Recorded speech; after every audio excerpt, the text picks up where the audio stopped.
أعوذ بالله من الشيطان الرجيم. بسم الله الرحمن الرحيم. رب اشرح لي صدري ويسر لي أمري واحلل عقدة من لساني يفقه قولي. رب زدني علما. وأنزلنا من المعصرات ماء ثجاجا. وأنزلنا और उतारा हमने, नाजिल किया हमने, मिनल मुसिराती पानी भरे बादलों से, माअन पानी, सजाजन कसरत से बरसने वाला। सूरह नबा की आयत नंबर 15 है। मुश्किल अल्फाज के मानी देखते हैं। मोसिरात, मोसिरात के मानी होते हैं वो बदली जिसमें नमी की मिकदार बहुत ज़्यादा हो और इसमें से बारिश के कतरात गिरने वाले हों या गिरते हों। अस्सहाइबु तातासरु बिल मातर, वो बादल जिसमें से पानी की कसरत की वजह से कतरे टपक पड़ते हैं। अकरब तफसीर कबीर वॉल्यूम 8 पेज नंबर 23। आम मुहावरे में मोसिरात इस हवा को कहते हैं जिसके साथ बगोला हो। इसार के मानी निचोड़ने के होते हैं, इसलिए मोसिरात इन हवाओं को भी कह सकते हैं जिनकी साथ तेजी से चलने की वजह से बुखारात जल्द जमा होकर पानी की सूरत इख्तियार कर लेते हैं। बहरहाल बाज़ सहाबा ने इसके मानी बादलों के किए हैं और बाज़ ने हवाओं के, लेकिन लुगत में बादलों के मानी ही राइज हैं, इसलिए ज़्यादातर सहाबा रज़ियल्लाहु ताला अन्हु ने बादलों के मानी को तरजीह दी है। सजाजन, सजाजा इस बारिश को कहते हैं जो तेज़ी से बरसती है। अकरब लुगत में मानी देखने के बाद आयत का तफसीरी तर्जमा कुछ इस तरह से होगा कि हमने बड़ी बारिश वाली बदलियों में से जिनसे पानी की कसरत की वजह से कतरात टपके पड़ते हैं, एक ऐसा पानी उतारा जो कसरत से बहने वाला है। तफसीर देखते हैं हम इस आयत की कि इस आयत में अल्लाह ताला ने दो चीज़ों का जिक्र किया है, सूरज और बदलियाँ। सूरज और बदलियों से क्या होता है? ज़मीन की तैयारी होती है। इन दो चीज़ों से ज़मीन तैयार होती है। मोसिरात से पानी बरसता है, पौधे नशोनुमा पाते हैं और या नशोनुमा हासिल करना शुरू कर देते हैं।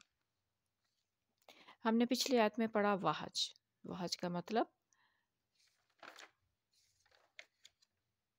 बहुत ज़्यादा गर्म, बहुत रोशन गर्म। अब जो वहज था उसका क्या फ़ायदा था या उसके फ़ायदे हमने क्या देखे कि उससे ज़मीन, जो सूरज है उसकी गर्मी से क्या होता है, ज़मीन तैयार होती है और वहज से। लेकिन यहाँ पे क्या है, इस आयत में जो बादल बनते हैं जो बारिश के लिए, वो भी वहज से होती है, सूरज की वजह से होती है। वहज से ही बादल बनते हैं और वहज से ही बारिश की वजह बनती है और वहज जो है वो बारिश की वजह बनता है। सूरज की जो गर्मी, वहज का मतलब सूरज की गर्मी, सूरज की कुछ गर्मी है वो समंदरों, दरियाओं और नदी नालों का पानी बुखारात बनकर फ़ज़ा में जाता है और फिर फ़ज़ा में ठंडा होकर दोबारा बारिश की सूरत में ज़मीन पर बरसता है। वहाज से ज़मीन तैयार होती है और वहाज से ही बादल उठते हैं। सिराज वहाज से ज़मीन तैयार होती है और दूसरी तरफ सिराज वहाज ही पानी भी लाता है। गोया सिराज वहाज की जो शदीद गर्मी थी जिससे तकलीफ़ हो रही थी कि वो बहुत ज़्यादा गर्म है, तो वो क्या करता है, एक तरफ ठीक है वो गर्म है, उस गर्मी के फ़ायदे भी हैं कि उसी से फसलें पकती हैं, उसी से ज़मीन दोबारा विटामिन हासिल करती है और दोबारा फसलें उगती हैं, ज़मीन में रोईदगी होती है। और दूसरी तरफ क्या होता है, वो गर्मी आपको ठंडक पहुँचाने के समान कर रही होती है, वो समंदरों से, दरियाओं से पानी को लाती है। गोया वो गर्मी जो इंसान को बेचैन कर रही होती है उसको ठंडक पहुंचाने के समान भी पैदा कर रही होती है। अब इस आयत से क़यामत की तरफ भी इशारा है कि हर चीज़ के लिए खुदा ताला ने कोई जवाब रखा हुआ है। सूरज की गर्मी से ज़मीन तैयार होती है, फिर बादल बनते हैं, फिर बारिश बरसती है।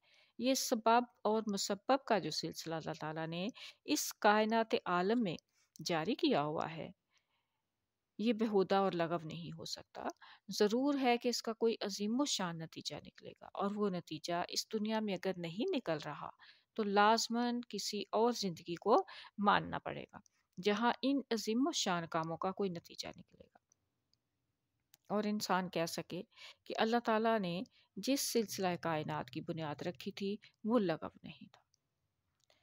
اب ان آیات میں رسول کریم صلی اللہ علیہ وسلم اور قرآن کریم کی طرف بھی اشارہ ہے، وہ کس طرح سے کہ اس رنگ میں انسانوں کے دلوں کی جو زمین ہے اس کو تیار کرنے کا جو سامان ہے اس کی طرف بھی اشارہ ملتا ہے کہ رسول کریم صلی اللہ علیہ وسلم کی تعلیم سے لوگوں کو تکلیف ہوتی ہے، جس طرح سورج کی گرمی سے تکلیف ہوتی ہے، دوسری طرف وہ جو سورج ہے روحانی سورج، اس کی گرمی سے مکہ کے لوگ دوسرے لوگ جو ہے ان کو تکلیف ہوتی ہے، اور وہ کہتے ہیں کہ بھائی بھائی سے اور باپ بیٹے سے جدا ہو گیا ہے، آپ صلی اللہ علیہ وسلم کے آنے سے تم لوگوں کو ایک گرمی محسوس ہونے لگی ہے، جس طرح سورج کے نکلنے سے گرمی محسوس ہوتی ہے، لیکن یہی گرمی ایک دن تمہارے لیے رحمت کا باعث بن جائے گی۔